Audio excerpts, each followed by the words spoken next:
Iceland, land of glaciers, volcanoes, and a massive financial meltdown. Yep, even this Nordic paradise wasn't immune to the 2008 global crisis.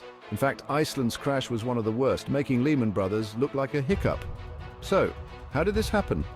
Picture this, the early 2000s, Iceland's banks are on a sugar rush thanks to deregulation. They're gobbling up assets like tourists at a free buffet. Loans? No problem. Credit cards? Here, have 3. This reckless spending spree created a giant bubble. Housing prices skyrocketed. People felt rich, but it was all built on borrowed money. Then the music stopped. The global financial crisis hit and Iceland's house of cards collapsed. Banks went belly up. The currency, the krona, tanked faster than a bad stand-up routine. Unemployment soared. Iceland, once a poster child for economic success, was on its knees. The world watched in disbelief. This wasn't supposed to happen to a country known for its stability and social welfare, but there it was, a stark reminder that even the coolest places on Earth can get burned by bad decisions. Imagine the scene. 2008, Reykjavik. The Icelandic government is in full-on crisis mode. The economy is imploding. People are freaking out. Time for action, but what to do? First things first, stop the bleeding. Iceland slammed on the brakes, imposing strict capital controls. This meant limiting the flow of money out of the country, a desperate move to stabilize the krona. Next, they nationalized the 3 biggest banks that had gone belly up. This was like performing emergency surgery on the financial system, painful but necessary to keep the patient alive. Finally, they turned to the International Monetary Fund, IMF, for a bailout. It was a humbling moment, but hey, even Vikings need a helping hand sometimes. The IMF coughed up $2.1 billion, a lifeline for the drowning economy. These were drastic measures, and not everyone was happy. Some criticized the government for not doing enough to protect ordinary people from the fallout. Others argued that the banks should have been allowed to fail. But one thing's for sure, the Icelandic government acted swiftly and decisively. Whether it was the right call is still debated, but they did what they thought was best in a chaotic situation.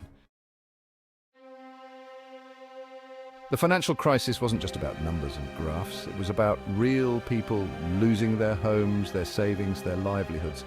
And in Iceland, a country known for its strong sense of community, people weren't going to take it lying down. Protests erupted in Reykjavik, with thousands taking to the streets. They banged pots and pans, demanding accountability from the politicians and bankers they held responsible for the mess.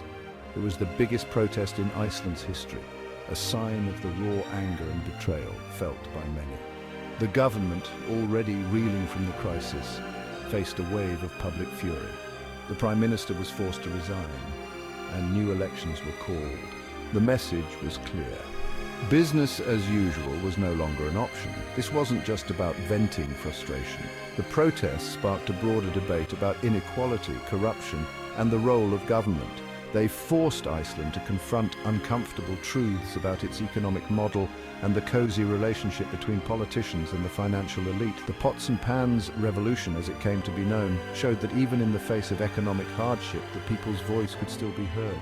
It was a reminder that democracy isn't just about voting every few years. It's about holding those in power accountable. Section 4, bouncing back tourism to the rescue.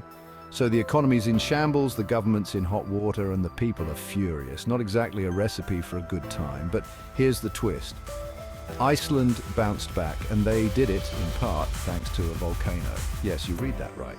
In 2010, Eyjafjallajökull, a volcano with an unpronounceable name, erupted, spewing ash into the atmosphere and grounding flights across Europe. It was a PR nightmare for airlines, but a strange stroke of luck for Iceland. The eruption put Iceland on the map, albeit for unusual reasons. Suddenly everyone was talking about this tiny island nation with the unpronounceable volcano.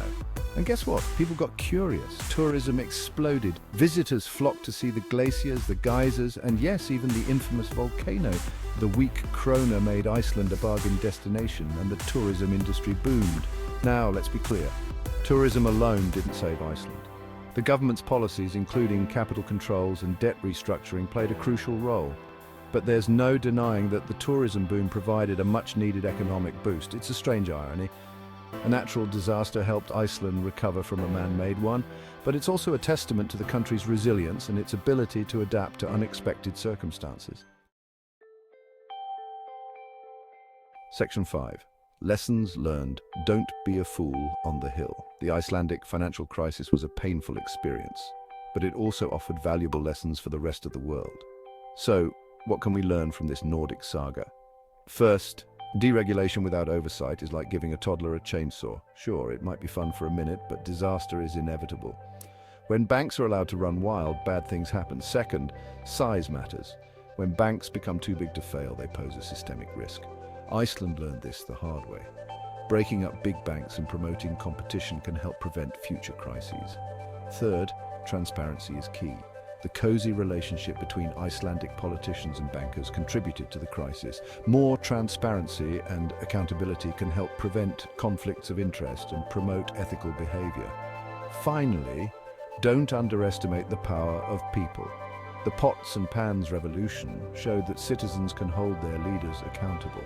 When people demand change, governments are forced to listen. The Icelandic financial crisis was a stark reminder that even the most stable economies can be vulnerable to bad decisions and reckless behavior. But it also showed that with decisive action, a bit of luck, and a whole lot of community spirit, recovery is possible.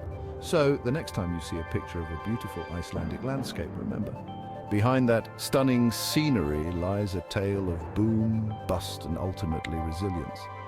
Let's hope the rest of the world was paying attention.